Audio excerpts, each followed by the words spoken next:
Here we go. Boom. We're live. Assalamu alaikum wa rahmatullahi wa barakatuh. Good evening, good afternoon, and good morning. Who's up? What's happening? We're back with our District Unknown series. Those who don't know District Unknown series, they can go back to Rock Kabul Instagram page, and you have our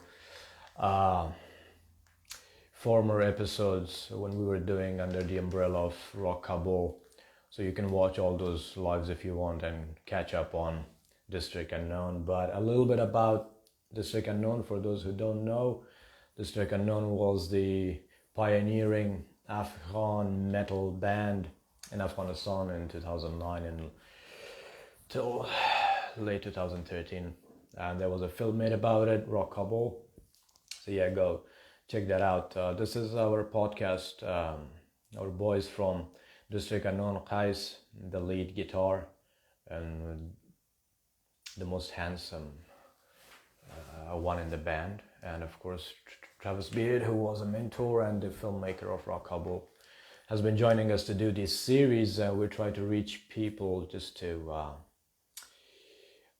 convey our message of hope and optimism and art, how you can make a change for generations and not just for present, but for a very long future with our stories, how we got inspired and how we went through all these obstacles when we had the band in Afghanistan. So yeah, so this is our first one on the Voices from the Mountains, and let's go. I'm gonna bring in Qais.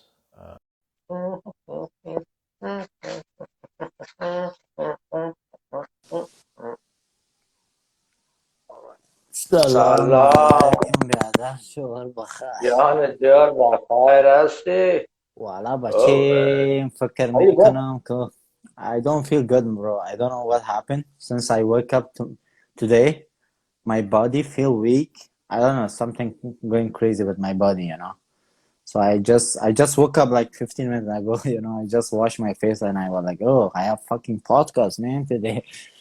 چه yeah خبرونه? do How are you you bro? جون تازه تکرار بخیر I'm good bro but do you feel like your palms are sweaty and your knees kind of feel weak? Yeah, like from my waist Yeah. down I feel I who can was walk, you know, like who was Rock Kabul? Who the fuck is Rock Kabul? Okay, that's not bring the beard oh guy. yeah, Yeah, beat is man, I on. don't know, like you know, like once your body don't feel it, you know, like you could feel like you could getting sick. I feel that way, you know. What's up, Rish, Oh, is Rish, that you, Rish, bro? Rish, Rish? You should have told me you are coming from Rock Kabul and not before 12. What the fuck, bro? You keep changing, man. Oh, I have to adapt to the ever-changing environment, don't I? Of course you do. Of course you do. How's it going with everyone? It's Hello, been a Jen. while since we have done the DU. I know I've been missing you guys extremely. I know. Yeah. It's Yeah, good, I can good to tell. be back. I can tell. Yeah, for sure, man. I've been getting all these emails and messages and voice notes from you guys, like how much you miss me, for sure. Yeah, man, I was always going to send you a card in the mail, but I thought the email might be quicker. That would be too bromance, man. That would be too bromance. All right, so let me just explain why are we going under this Voices from the Mountains umbrella and not our usual Rock Kabul. That's for those people who might be thinking about it. It's only because Rock Kabul has its own image, has its own message, has its own agenda, and Voices from the Mountains kinda uh, has a different perspective or a voice of its own. So we just didn't want it to actually kind of confuse the meaning of Rock Kabul and the whole vibe of it with the current events which we wanted to talk about. So the structure remains the same. We will have our guests coming in to talk to us in the future, mostly artists. But for now, we wanted to start back with our District Unknown series and our hopefully motivating experiences back home. Do we still First have of the all, sponsors segment? Because I don't want to miss that. Can you close the comments below? what? The comments? You want to, Yeah, you hide want to it. close the comments, or Hide it. you want to go hardcore? Okay. No, just yeah. I can't see my face, so I miss my face, so that's why. No, just Oh, kidding. no. All right, fair enough, fair enough. No, it's distracting, man. All good. So how you boys been in the past 2 or 3 weeks that we haven't spoken? What's been happening in your own lives, personal lives? Guys, For me, it's like just looking for a job, man, and also like, as you guys know, my sister, like, she got evacuated from Afghanistan, so like I'm trying to help her. She's in Texas, All right. El Paso, so no one knows what's gonna happen to them, but there's like in refugee camp, they are staying there, so like I'm focusing to bring them here and settle them in LA. So busy with those things and making music. That's it, man. That's what I'm doing all like past week. That's a just lot, Kais, man. Kais, You've got a lot on your hands. while I remember, Kais, talk to me after this podcast about legal representation in the US. I know some people. All right, cool, man. I will. There you go. Get Thank your you. people There to you call go. my people. There you go. Get people to call more people. Travis, what's been happening in your life? How is the baby? How's the family? She's crying. She's crying right now. She's fine. She doesn't sleep. My partner today was contemplating bringing in a sleep consultant for the paltry, very small fee of $1,500 for one night. No. Yeah. And I was like, man, sorry. She's like, how much is my sleep worth? I said, your sleep is worth $1 million, but I think $1,500 for one night is a bit like, yeah, it's just taking the piss. It's a rip-off. But you know, I don't get to have a say. It's my partner. She gets to make these decisions. So anyway, so that's basically it. Just babies, sleep, and Afghan / American European bureaucracy. That's basically it. All right. So just when you asked Kais to call his people should call your people for $1,500 an hour, man, I can do a whole night. I can actually travel from Perth to Sydney for that money. Exactly. I can stay with you for the whole night, and I can come back the next day. So yeah, man, just ask your people to call my people, brother.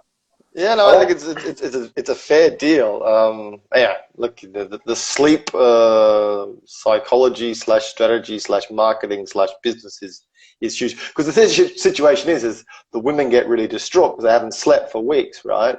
And they're like on the fucking Googles going, well, I need to sleep. What can I do? What can I do? And they'll literally take any offer they can get. So I understand their pain, but I think it's just a little bit too much for one night. And just to add to what you were saying and support the fact that women do cope most of it when you have a small child and an infant. Even in Islam, it says that what a mother does for the child and how much they go through, it has the same value and same respect as a man going out for a jihad. So it's kind of the same balance. So it's a pretty big deal, and we obviously have to respect that. All right. So today's episode, I think, as I mentioned, art is resistance. Now you guys are musicians, you're artists. It's not necessarily about a very professional opinion. You know, it is about what we think and what we can do if we were on the ground there or we are outside. Or the people, the artists who have been trying to come out of Afghanistan, what they could do in order to keep the word out. So for the moment, we'll just start with Travis. How is your whole initiative, your whole operation going while you're trying to bring those out who want to go out? I mean, it was going really well until about 4 days ago, and then the world just sort of turned off, which is very normal in these situations. People have a very short attention span. Actually, I should give them credit. They had a month of attention span. They watched Afghanistan for a month, and sort of around the 31st of August, they all went, "Oh, the Americans are leaving!" Whoa! And then the next week was all, "Oh, there's these new guys in the government called the Taliban." Whoa! Yeah. And then a week later, Nothing. it was gone. And I can tell this because I can see by the donations we're getting, I can see by the traffic we get online, I can see by the messages that are sent to me. And it's just gone like, over the last week, it's just gone like this. To the point where we're getting really good press coverage, and it's just making no difference to the campaign or the cause. So, I mean, what do you do? I mean, there's other issues around the world. People have their own problems and so forth, and you can only ask them so much to help out. So, it's down to me and the Afghans and a small group of expats that are trying to help out. But, that's pretty much it. And how many people you have already helped out? We've got 20 out. We got 20 out already, 20 and a half, because we got a pregnant lady out. I think we actually got 2 pregnant ladies out. So if you put the 2 halves together, that would make 1. So maybe we're 21. But we now have another 6 in Pakistan that crossed themselves, and now we're assisting them. But we have 130 left in Afghanistan. That's families. I mean, there's one guy that's got 29 members of his family. So, I mean, obviously, Afghan families are big. But there's nothing we can do at the moment. It's really quite frustrating because the Europeans and the Americans are just kind of, in a holding pattern, trying to make decisions on what to do. And I think the Taliban's doing the same thing, and everyone's just going.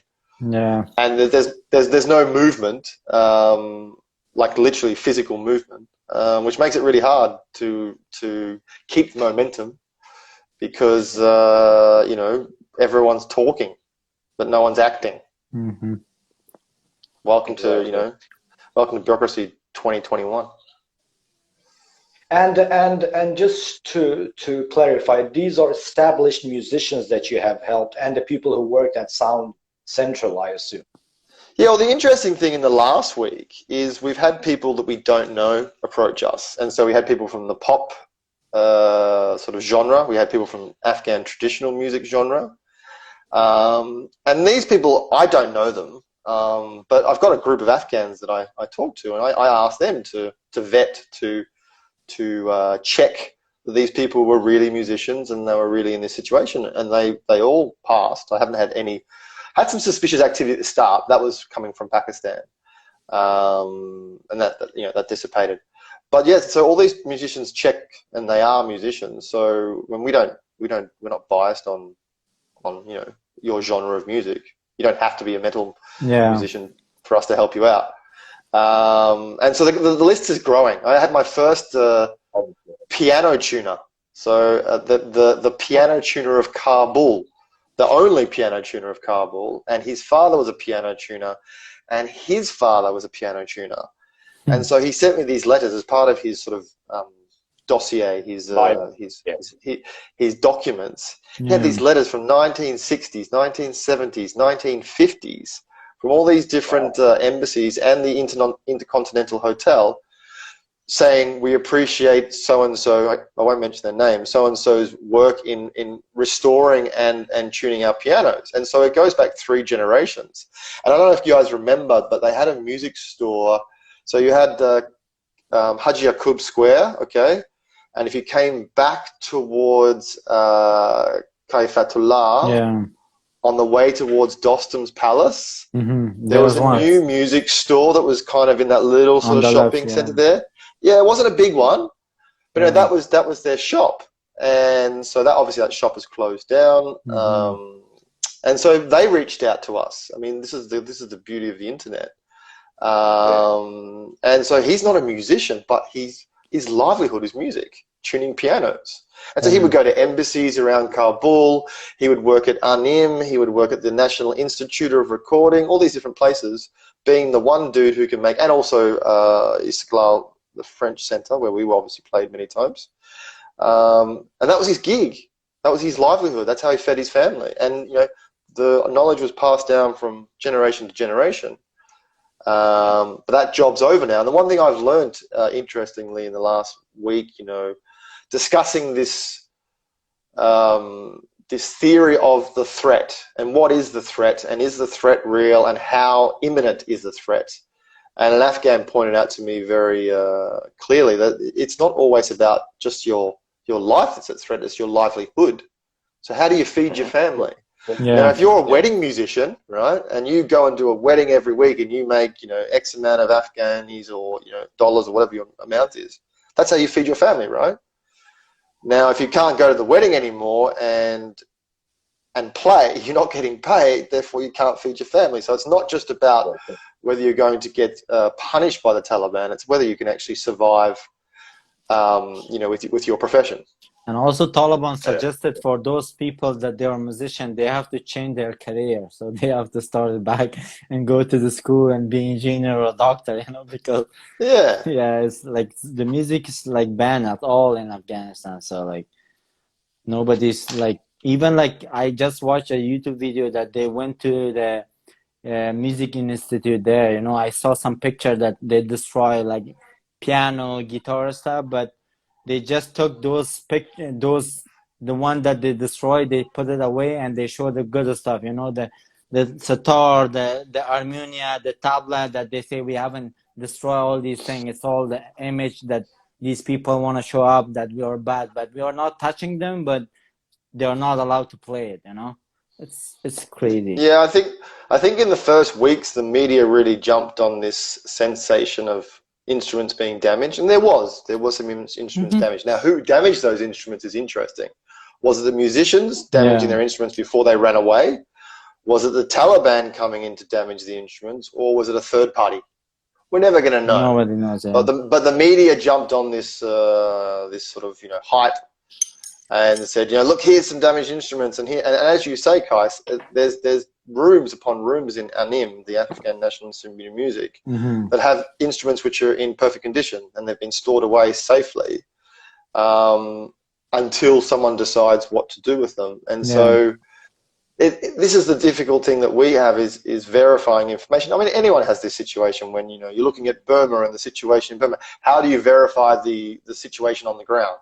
Well, you talk to the locals, right? And so you can only take what information you're given and then assess from there. So it's been very difficult to filter through all that and find the truth, whatever that is. But you do your best, you know. Yeah, exactly. Yeah, like true. I just heard like now they ban the music, but I have seen that people, they are doing like before 2001 also, it was like famous that they play music at home, like whenever there's a wedding at home. Like Taliban haven't told those people like why you're playing music and stuff, you know, like it's still like people can listen to music and stuff in the weddings at home, you know, like a little bit hider from Taliban. But before it was super hard to like play music in the wedding, you know, like especially like home wedding, you know, not in the hall and stuff. So I like my sister-in-law, like his brother got married the other day. It was home wedding and they had music at their home, you know, and there's still like music stuff. Even with Taliban, man, like I have been with Taliban, like whenever I went to my village logo, they love music, you know, all the fighters, they love music. In their phone, you could see all those Pashto songs and they love music.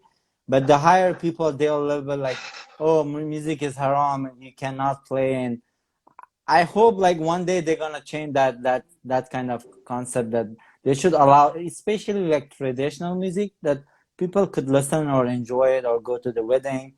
Maybe they're gonna allow it, not now, maybe in like 10 years if they were in the government, you know.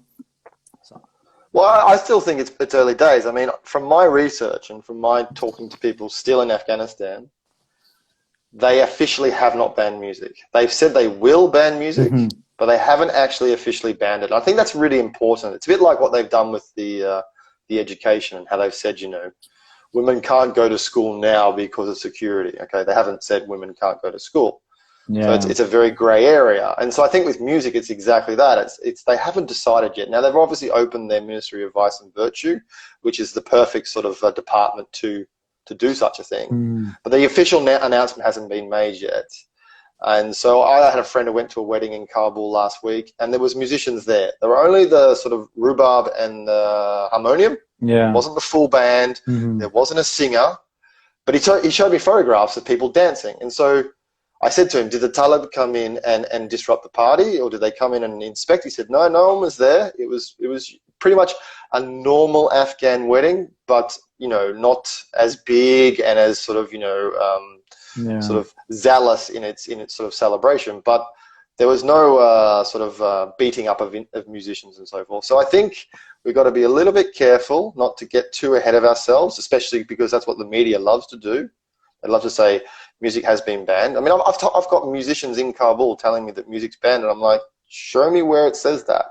Yeah. Like, has any official in the Taliban government said that yet? I haven't seen it. I don't know if you guys have seen it. I've heard from them that they said like music is forbidden and it's not allowed, but not the official, you know, the big one, like the spokesman Zabihullah Mujahid. Or I haven't heard from those people like they would say like you cannot play music or anything like that. They always say that we're gonna talk about it. It's soon, and we have to think about it. Then we're gonna let you guys know, you know. But they never say that like straight. And that's the thing as well. When we talk about music, do we actually mean the music in general, or do we think about, okay, do we still have rock bands or rap musicians or pop musicians? That thinking that they would allow that so soon, that's very impractical. But there is, as I always said, there is a hope, even if they could allow the traditional folk music, be it instrumental, there's still that hope of a change. You know, as you said, Qais, very nicely, that maybe not now, but in 10 years, you know, because I know I have heard them even in the past, you know, not just in this era, but in 96, there were a lot of their soldiers, their foot soldiers, their young fighters who loved to play the tula, the Afghan flute, you know, and because that comes very traditionally, that's a very folk instrument to play, you know, and it is highly wouldn't be fair to say that these people, being as brainwashed as they are, you know, but there are some still in them, among them, who appreciate those little bits and pieces of art, you know, because I have seen, there was a book called I'm pretty sure it was called, it was 2012, 11. There was a book published called the Poem of Taliban. Now, there was a Talib guy who wrote a poem, a book. You know, it never really got that much exposure, because why would you give them that much exposure? You know, this has nothing to do in their favor, but as a hope of change, it's there, you know, and it's good, you know, that even if they allow certain things, certain leeway, that we could be hopeful for the future that there might be some other things as well. If they could allow poetry, maybe you will start with a Sufi poetry, very traditional, very Islamic, and that could actually lead to free poetry in any other sort of genres. So these are some good points, and that brings us back to like, okay, now people, because of their trauma of the past, they wanted to leave, and they have destroyed their instruments, you know. And once these people are established, but they allow at least the traditional folk music or folk instruments, who's going to be there to actually use them or play them? You know, who's going to be there to actually take forward which was in there? Yeah. You know, that's the whole thing. That's why I always insisted, and I still do, that I'm hopeful, and I'm still waiting. And I'm still waiting. This has nothing to do in favor of the new regime, but not necessarily against them either, you know, because we need to have people back there in order to keep the momentum going of the music or the change of music or whatever, because they know about it, they got aware of it, they learned it. Now, if they leave, we're going to go back to the same old, you're going to start playing or the same old traditional style, traditional music, and that's stuck there forever. And also there's one point that like in 1 month they governed, before that the peace talk that I'm following all of them from the 2 years back, that they were talking about that they believe in the Afghan army, you know, but they destroyed, you know, they haven't got them, you know, like the way they came to Kabul. And also they were like believe in woman education, you know, but yesterday they announced that the men's can go to school, but women's they should wait, you know. So there's some negative sign, you know, like you could feel it, you know, that this time they usually talk that they want to change, they bring changes, and they want women to be in the work and school and all these things, but like in show they haven't showed, you know. They promise something, but like in reality, that in especially for women it's really hard, you know. They don't like, nobody, especially women, don't trust them, you know. And it's not the Afghan woman fault, you know, because the way they promise to the US and the European community, that they said like, woman, we are gonna allow women to go to school, work, we don't have any issue with that. But now they are like saying like man can go, woman cannot go. It's crazy, you know. So there's some negative points that they're gonna show it like right now, and especially like with women's. Otherwise, with music stuff, like maybe they're gonna change it, but I'm not 100% sure, you know, because the point is like, I feel like the fighters, the one that who go fight with, you know, they call the jihadis, the Taliban fighters, the small people, they love music, they want to joy. Even in their weddings, they dance, you know, they do atan, you know, traditional music, they bring drum and all those things. But the thing is, like with the bigger, the people that who decide, those are the mullahs that they came from 1996, you know, the founder and all those very strict people, you know. They are the reason that I don't think that they're gonna bring some changes right now. But maybe like as we always say, like all the mujahideen, the old people, if died, like Afghanistan is gonna be in a good path, you know, because the new generation. Same thing, I have that hope, like if these old mullahs from the past, that they maybe somehow they're gonna die, the new Taliban, new generation, new Afghan people might change something, bring some changes to Afghan culture, and in every aspect, you know, in music or in women rights, all these things. So I hope like one day, like there's gonna be some changes, but it's not gonna be that soon, you know, not be tomorrow. Yeah, of course, of course. I mean, the leaders would have to keep that whole status quo alive, because that gives them the PR. That's what they need to show their initiative. That's their whole main goal. But what happens underneath and beneath that we have to see. But for just to get back to you, Qais, what is the situation? Because you have a sister who just arrived in US, right? Yeah. And her husband. And what because you would know a lot about it, right? So what is the situation for them? Like, what are they going through? How are they being treated? What does their future look like? So the thing is, like with this situation, like the US, like the thing is, like they were in El Paso, Texas, like almost 10,000 people are just in one camp, you know. And also they evacuated almost 100 Afghanistan, you know, during that past month. And between those people, there's a lot of people undocumented, you know, that people from the street, you know, they so like buy or like water stuff. Like even I have seen some videos that they got those kind of people out because of it was crazy. They in the airport, they haven't checked any like form of work ethic that they used to work with a foreigner or no. So they evacuate everybody from Afghanistan. So in the US, there's 4 camps.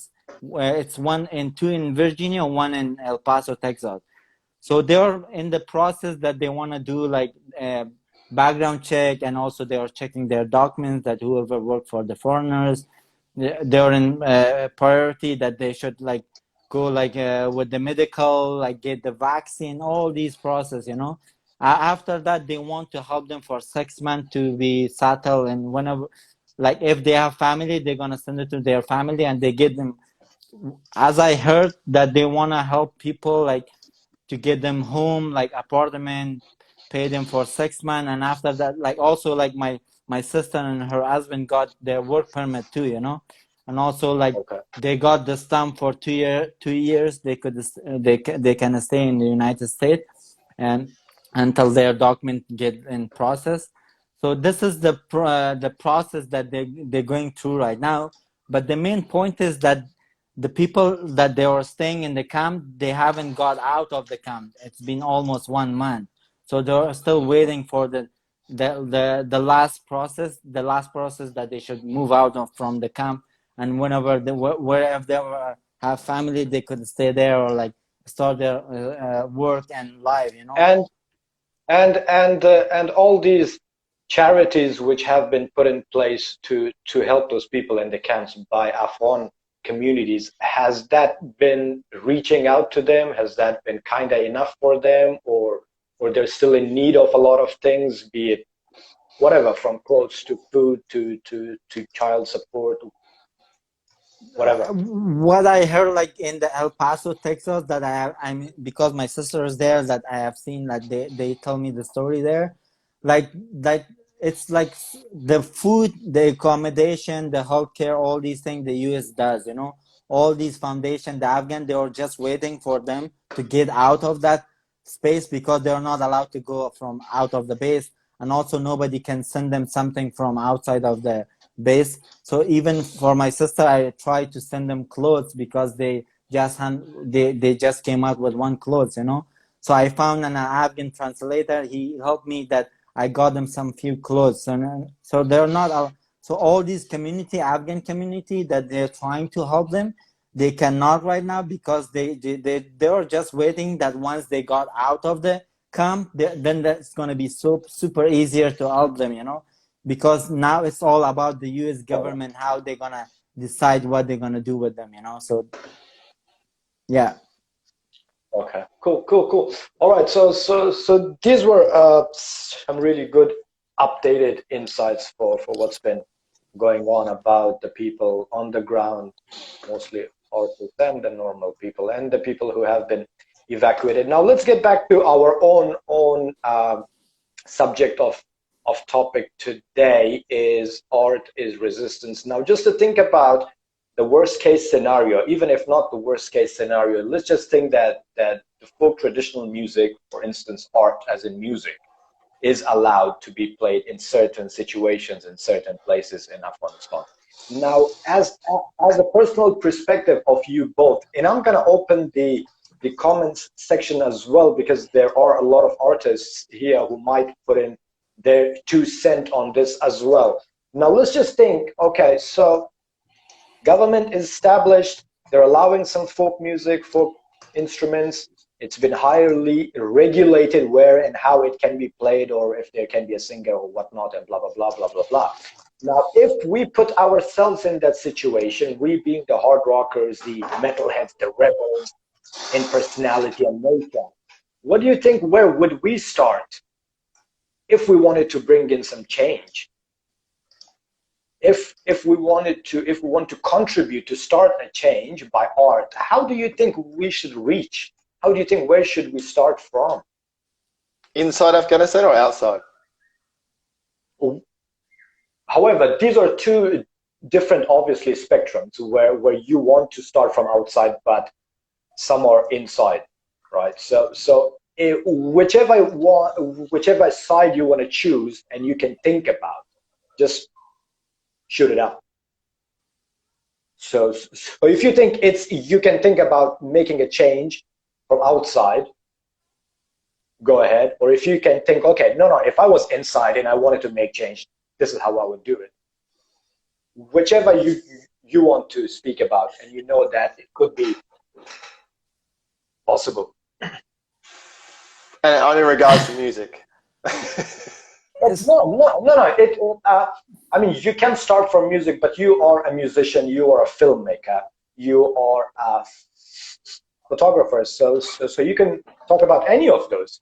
Qais being a musician, he can talk about music. You know, it's just your own perspective. It's what would you do?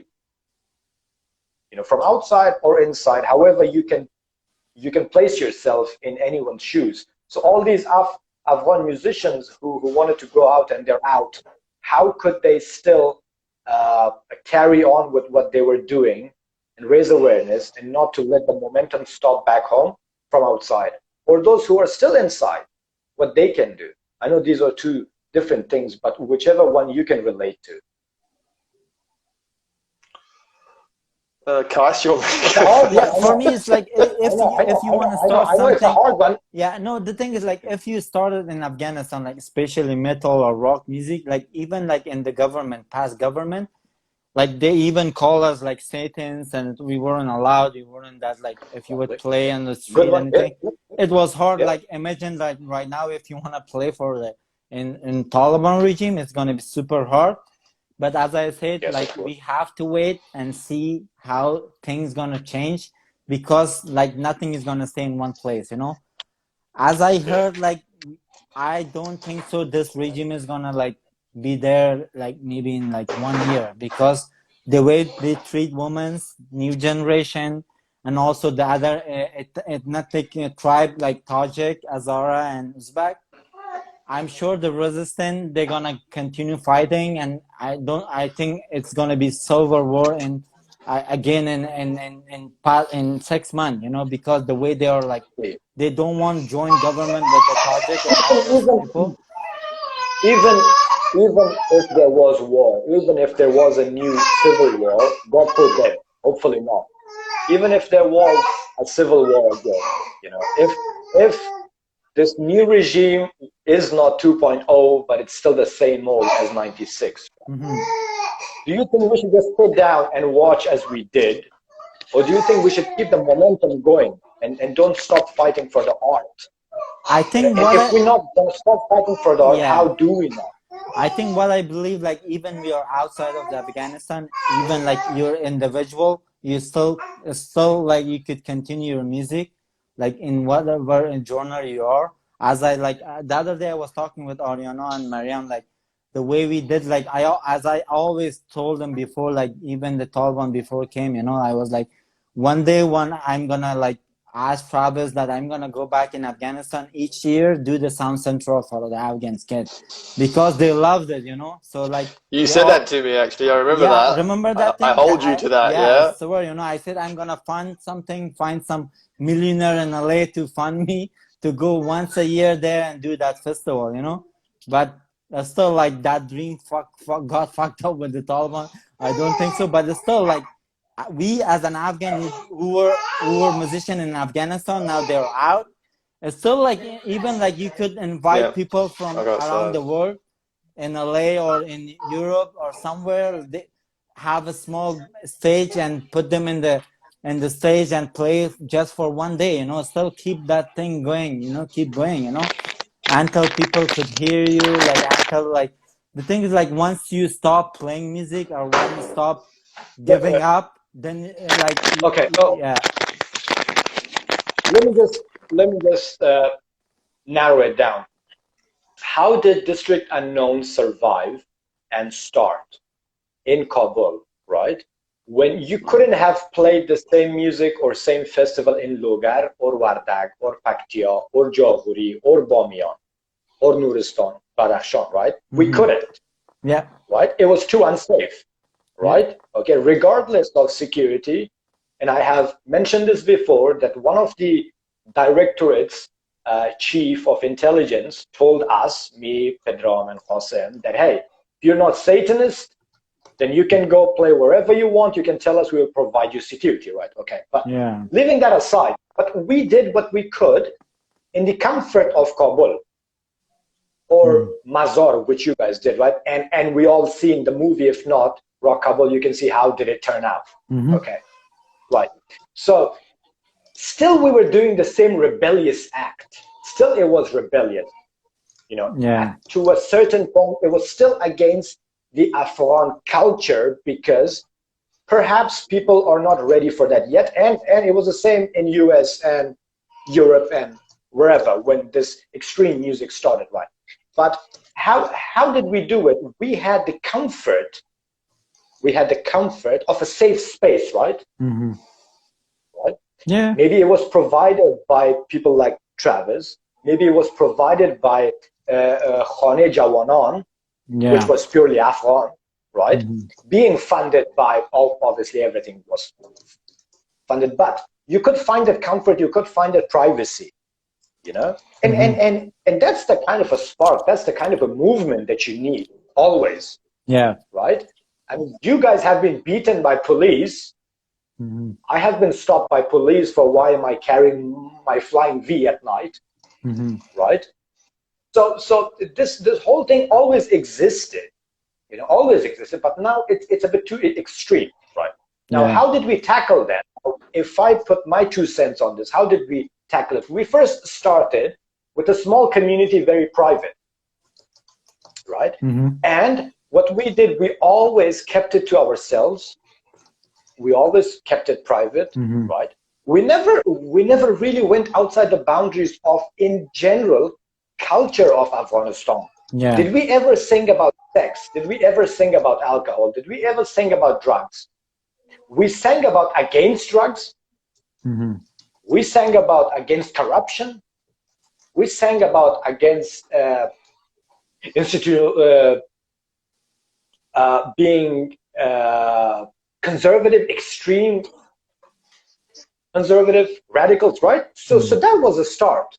And if we could start somehow something like this, maybe not with a guitar, but with a robot, because as we said, we're hopeful that that's going to be a right? That has been not said, don't do it, right?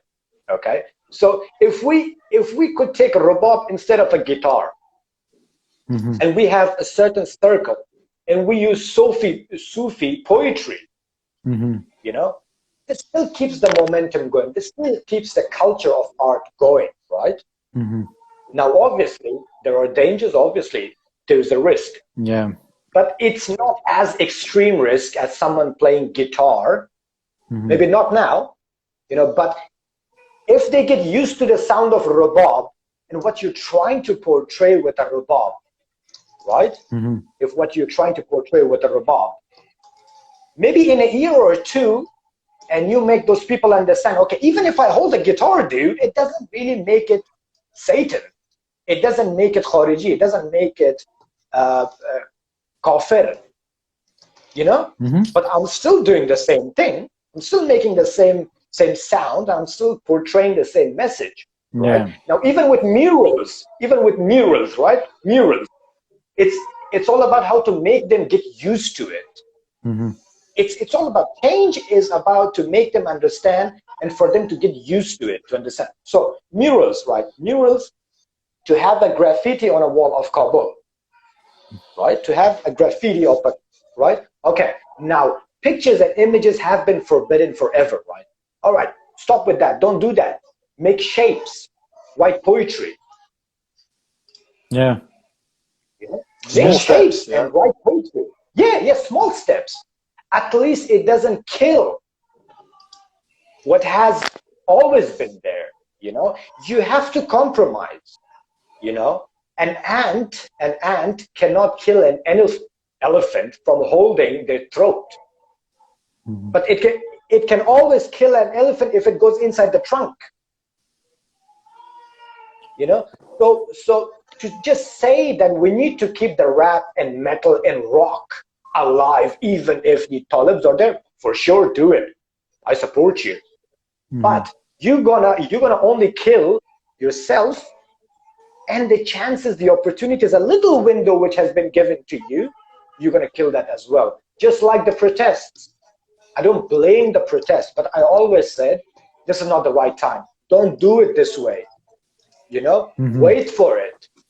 Go take permissions. Let them know who is there, how many are we there. If they don't allow you, then go do it. Even with Then the you have a reason. resistance in Panjshir, I always tell like it was too soon for them to start fighting, you know. That's a whole why that's they could still like wait different and thing. they would like that was like now they see, you know, like they grabbed those Panjshiri from the Panjshir province, they shot them because they stood against them, you know. So that was too soon for same thing, you know, like even like the first time like Taliban came, they beat the artists, the women's, everybody. But this time when they came, they were just waiting for the international community that they are accepting their government or not. They're just waiting for them, and also that they are like very educated right now. They're waiting. If they don't accept it, you know, if they don't recognize it, then you're gonna see the real face of Taliban, bro. Like then they're gonna like, I swear to God, like once they don't they recognize them, you're gonna see them. Nothing to go for them, right? Like I have nothing for them, I have nothing against them, right? And Travis, if I bring this back to you, and you pointed out something beautiful, small steps, right? And you took small steps as well with this whole sound central thing, right? Of course. And I'm gonna go back to my original question. In this situation, let's just keep it outside there. Let's just keep it outside Afghanistan, right? Art is a very, very important branch or a part of culture itself, right? Now you can destroy as much as you want back home, but if you keep the culture alive anywhere else, that's still alive. Afghanistan is still alive, right? So keeping the culture alive, how do you think if you could shift your whole initiative, which was in to outside, what would your steps be? Well, I mean, the first thing is we have two parts to our campaign. One is to get people out. The other one is to support musicians once they're out. And that includes things like, you know, visa applications. Sorry, I'm talking a bit softly because my daughter's trying to go to sleep. Visa applications, you know, legal fees, et cetera, et cetera. But the other part that we want to enact, and we haven't started yet because musicians still aren't out, is to actually support them musically. Now that could be in regards to, you know, buying instruments that they've already destroyed or they don't have the money to buy. There you go. Recording sessions, so getting them recording sessions, which is not going to cost them, so they can actually produce music, produce videos to keep their content, you know, online and stuff. And so we've started conversations with partners or potential partners to do that. And I believe that it doesn't really matter what style of music you're doing. We'll support it. I mean, I'm not a big fan of pop music, but at the same time, I'm not going to not support a musician because of that. So I think musicians, no matter whether they're from Afghanistan or, you know, Zimbabwe, they want to make music, and you can't stop them. Yeah. And so once they're out of the country, whether it be in Peshawar or in Texas or many other places they're up in the world, is they're going to make music because musicians can't really not make music, right? They can't stop. Yeah. And particularly in regards to traditional music, now that we've got some traditional musicians in our sort of cohort, in our list, it's really important for them to keep making that music because, as you know, traditional music is not passed down via books or via you know, documentation. It's passed person to person, peer to peer. And so by making that music, and then your next generation hearing that music, therefore you pass on the tradition, you pass on the knowledge to the next sort of group that's going to do that. So I think that's the most important thing, is to keep that alive. I don't think it's going to be a problem. I don't think it's going to be a problem doing that in regards to motivation. As I say, musicians want to do it. No. All we will try and do is provide the facilities. Yeah. That could also include live concerts. So, I mean, obviously we all know that, is it San Francisco or LA that has a really big Afghan population? San Francisco. Yeah, San Francisco. Bay Area, Bay Area. Yeah, so you go to the Bay Area, you put on a concert, you put in a bunch of, you know, prominent Afghan musicians. We get Ariana Dalawari down there, et cetera, et cetera, et cetera, et cetera, et cetera. Yeah. We keep music alive. Exactly. That's what you want to do. We can do the same thing here in Australia. We can do the same thing in Europe. We can do the same thing in parts of Pakistan where there are Afghan communities. Now, I have heard reports about a lot of the musicians being quite paranoid and cautious in Pakistan because obviously the Taliban are also there, but obviously also because the Afghan refugee doesn't have a great status in Pakistan or in Iran, et cetera, et cetera. So we have to be a little bit careful in those regions because it's a bit more sensitive. But in regards to the West, these countries where they are free to make music, then I think it should be quite easy to support and to keep it alive. Mm-hmm. Exactly.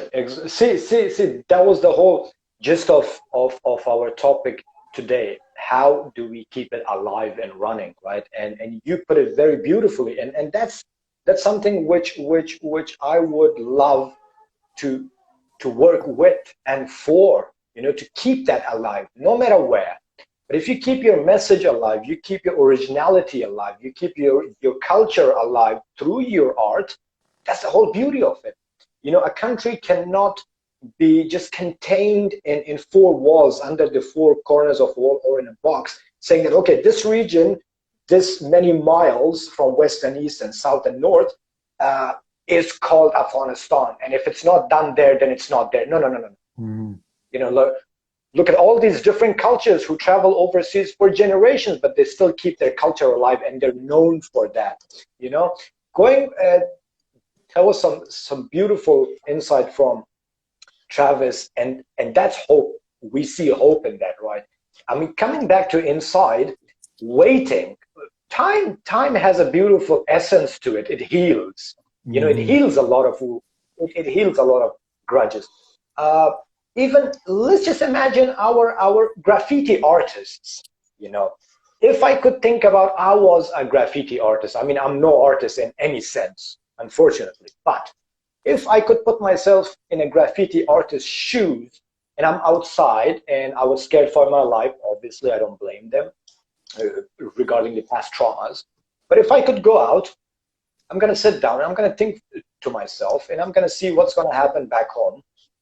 Because if my mission is to keep the art of Afghanistan alive, then I'm going to do whatever I could to work with that, right? Now coming back to graffiti, hey, I'm going to go and talk to the present government and I'm going to say, look, I used to do this. I understand you don't allow that, right? But do you always keep your buildings just one color dull? Do you not have any posters? Do you not have any messages to portray? Do you not want even your walls to be painted? If yes, hey, I can help you out. This is what I have some plans for. They're already doing that, the art, like they already like writing all these poems on the walls, like exactly. So that's the beauty of it. So why couldn't our graffiti artists say, hey, I'm not going to paint photos, but I can help you out with that. And I've got some good ideas because I'm an artist. I'm creative. Mm-hmm. Maybe this text would look better like this. And it's not Aram too. Exactly. Get inside them. Get them to know you and you will know them. This is not the end of the world. People have been, I remember the tank man, right? China, I mean, great image, great video. That guy blows my shoes away whenever I see that dude. China being that populated country in the world, and he's standing against a whole armored division of tanks, just there. One guy, he never asked for anything, any support, right? Mm. He could have had a Molotov cocktail. He could have threw his grocery bags at the tank. He didn't do that. Because what? He wanted to compromise. I'm just going to stand here, dude. Yeah. But this is my stance, So I'm going to write you your message on your wall, but hey, I've got some ideas as well.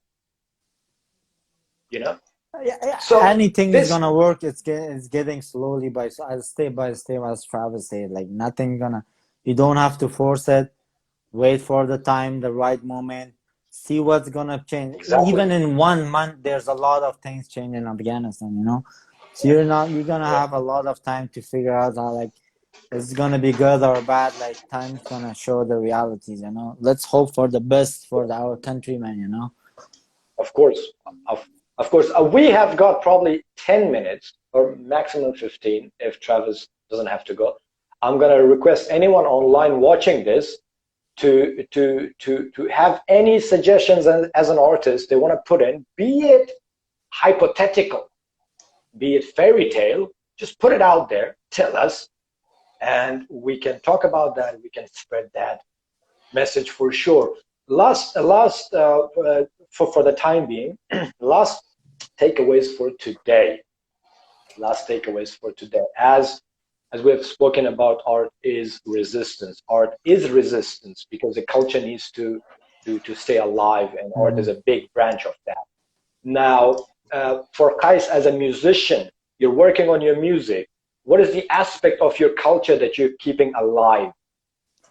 To be honest, like as I mentioned like before, like I do like pop, hip hop, electronic music, all these things, and with these kind of instrument and sound that you don't need to like, it should be all like Western music, like MIDI keyboard, like guitar, drama. Now I'm thinking about that I should put some of the Afghan instrument into my music, you know. So that's like yeah, that's like what I'm thinking right now after all these crazy thing happened.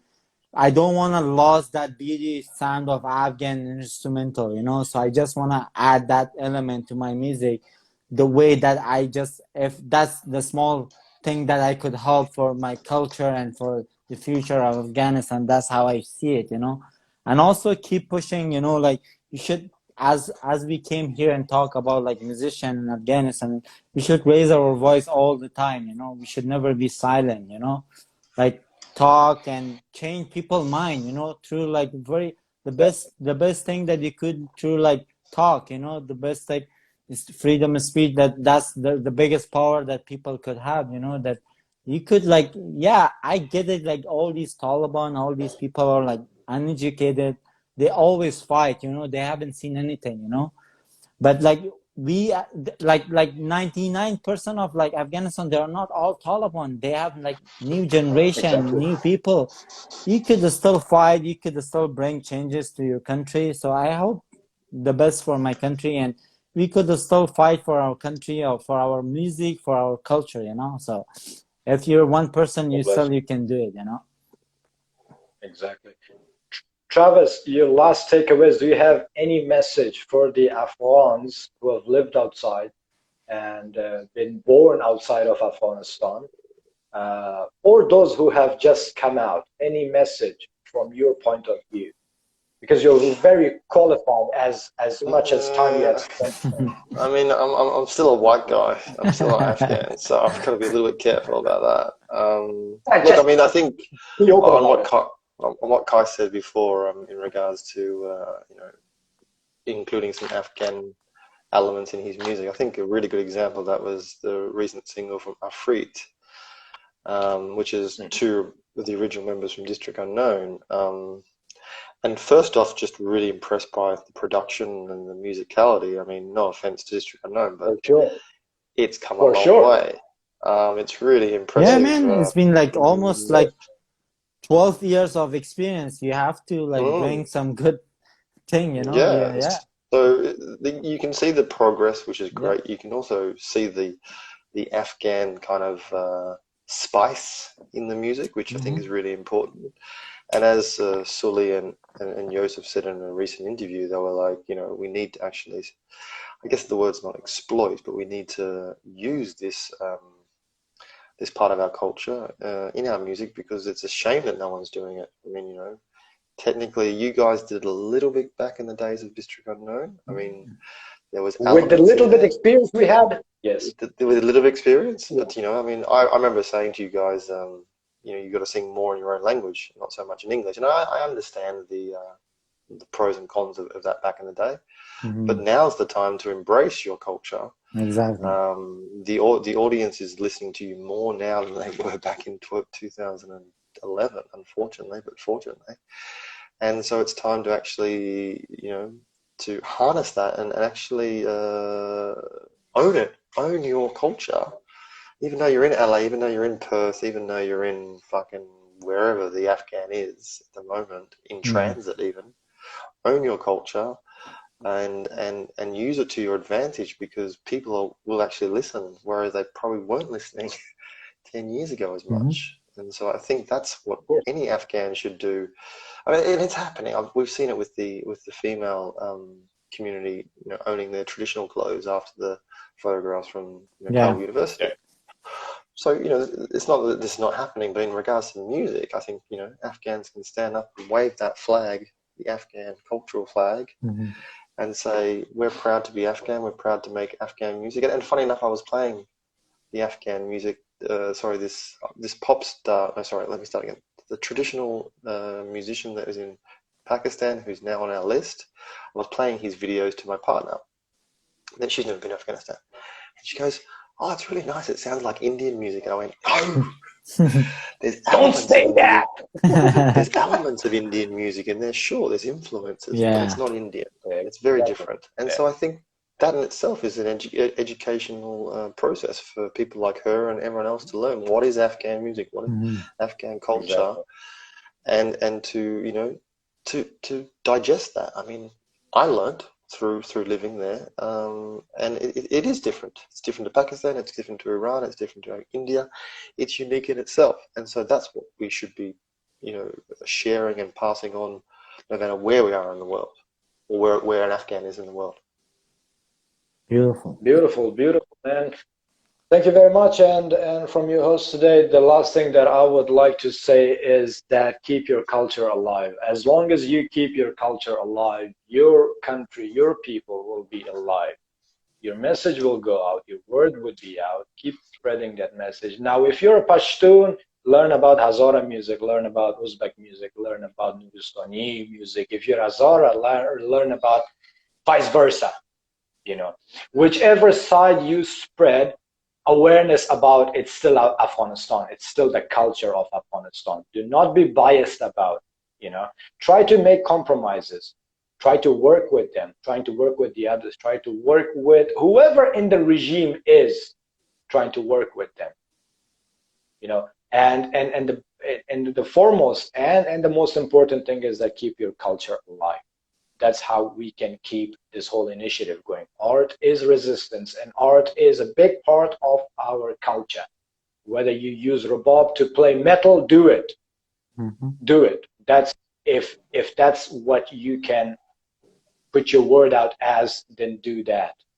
So this is Voices from the Mountains with Qais from District Unknown, Travis Beard from District Unknown, and Rock Kabul. Thank you very much for joining us, boys. Thank you for your great insight and very real world scenarios and suggestions. Hopefully we can do this again, and we will keep doing this again. God bless. Inshallah. Love you guys. Inshallah. God bless Afghanistan and the friends of Afghanistan. Good night, good day. This is Voices from the Mountains. See you next time. Thank you very much. Zindabad, Afghanistan.